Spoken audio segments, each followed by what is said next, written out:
I will not speak for West Africa. I can speak for Nigeria because I know efforts have been made. Well, Nigeria is in West Africa. Good. So, and the latest report gave us in 2024 we had the least number of attacks. Within the country, things are really improving. Yes, we still have isolated issues, one off. But like I can tell you, the troops are really putting in their best. And like I said, when we have issues of poverty in West Africa, a lot of issues with governance, challenges with Niger, Chad, Chad, Niger, Mali, Burkina Faso, they are taking a lot of heat. And that is because, one, the areas are large, there's a lot of poverty within those areas.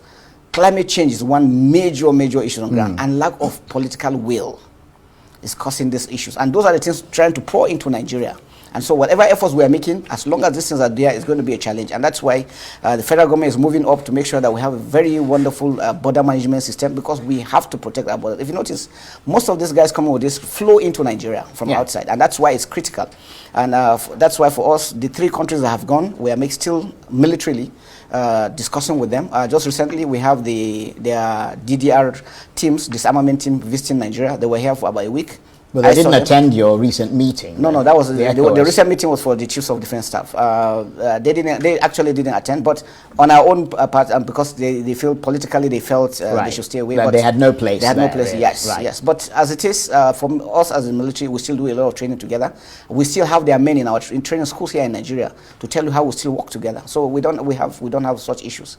But the truth about it is that, especially for these 3 countries, it's important that they get their leadership right, and then they're able to do a lot. That will also, and that's why for us in Nigeria, we have more to lose if they don't get it right. And that's why whatever it takes, politically, military, we need to partner with them to ensure that they're When you say get their leadership right, what do you mean? Democracy. They must have a democratic system that will be able to assist them into taking decisions that will help the country. If they don't do that, it's going to create more issues for them, more problems, and these are the things that are exacerbating these issues on ground. So those are things I think they need to really look at. Indeed. Now, let's return specifically to Nigeria and what the report says about this country. Beyond sort of the bits and pieces and the parts and so on, is the country faring better or worse when it comes to terrorism? Because even the report itself seems to suggest that there has been something like a 38% decrease in incidents of terrorism. Yeah, I mean, more than that, I think, because, I mean, if you move around the country, you see that a lot of things have improved. Farmers are going back to their farms. Things are happening here and there. There's a lot of peace really coming around. So we look at it from their report. Sometimes, well, I don't want to argue on how they come about their indices, but what I can say is that Nigerians also know that things are really improving. We all need to join hands together to continue to do. And remember, I've always said it. It's not always everybody that is really happy that things are getting, because if you notice how we get, most times when we're succeeding, that's where we have this pushback. And the question is why? Guys, I don't know if I was the one who is not understanding what the Chief of Defense Staff is saying, Nigeria's Chief of Defense Staff is saying. Because Ibrahim Traore is doing so well in Burkina Faso. But even though I have not heard so much about Mali and Niger, they are not trending. But I speak for Burkina Faso because I follow their news, I follow their progress report, and I see that Ibrahim Traore is doing well. So if they still have poverty in their country, it's because the military just took over and they have to stabilize, and they are doing a great job just the few years they've been in power.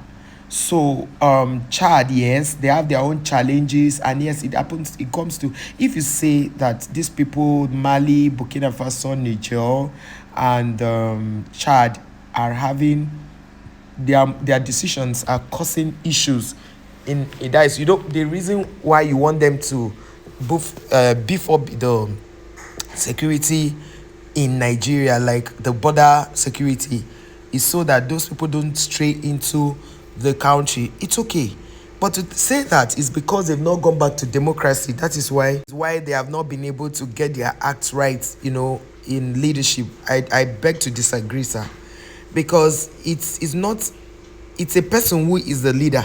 It doesn't matter whether he's democratic or civilian. And I want to understand, or military. I want to understand something here. Are you trying to say that the democratic government does better than the military way of doing things? Yes, maybe of course, you guys are heads of state. When they become, politically involved, they become heads of state, But I don't understand how, because that's the question I expected the interviewer to ask this man. How is Burkina Faso's decision affecting Nigeria? Because talking to them to return back to democracy, it's beginning to pass a statement or pass a kind of feeling that there's somebody who is sending you people to talk to them. It could be the president of Nigeria, we don't know, since he's the chairman of ECOWAS. But saying that it is because they have not gone back and that is why they are suffering. No, the suffering has been there before. Maybe I'm the one who is not understanding. Guys, if you're watching this video and you understand better than I do, I will ask that you please explain to me. I want to read from you. Let me know, because I feel that Burkina Faso is doing so well and Ibrahim Traoré is doing super great and his people are definitely happy with him. They love him so much. And even when they keep his posters, people go there to kiss the posters. So it's a good thing the guy is doing. So if you're saying that Ibrahim Traoré is not doing well, then that would be a fallacy, and maybe fallacy of ambiguity, because I don't understand. And I want somebody who understands better to tell me. Ibrahim Traoré is a good leader, and that is why he's leading under the military regime. So talking to them to go back to democracy is what I don't understand.